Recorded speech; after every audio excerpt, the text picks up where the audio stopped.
ایک ننھی منی پیاری سی نازک سی چڑیا تھی۔ وہ چوں چوں کرتی کبھی گھروں کی منڈیر پر بیٹھتی اور کبھی درختوں کی شاخوں پر، جہاں دانہ دن کا ملتا خود بھی کھاتی اور کچھ دانے اپنی خالہ کے گھونسلے میں رکھتی۔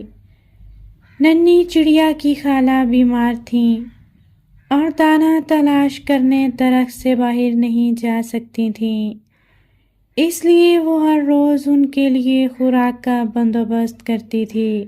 ایک دن وہ خالہ کے گھونسلے میں دانہ ڈالنے گئی تو خالہ چڑیا وہاں نہیں تھیں۔ ننھی چڑیا کو فکر ہوئی، وہ اڑتی ہوئی خالہ کو تلاش کرتی رہی، لیکن اس کی خالہ کہیں نظر نہیں آئیں۔ ننھی چڑیا تھک ہار کر ایک شاخ پر بیٹھ گئی۔ وہیں قریب ہی ایک درخت پر چچا الو بیٹھا تھا۔ انہوں نے ننھی چڑیا سے پوچھا، تم کچھ پریشان دکھائی دے رہی ہو؟ ننھی چڑیا نے کہا، مجھے میری خالہ نہیں مل رہی، وہ کہیں کھو گئی ہیں۔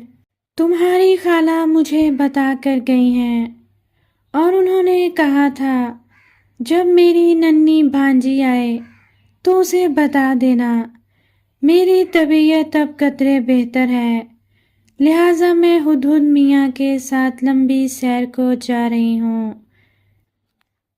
کیونکہ ڈاکٹر نے مکمل صحت یابی کے لیے سفر کرنے کا مشورہ دیا ہے۔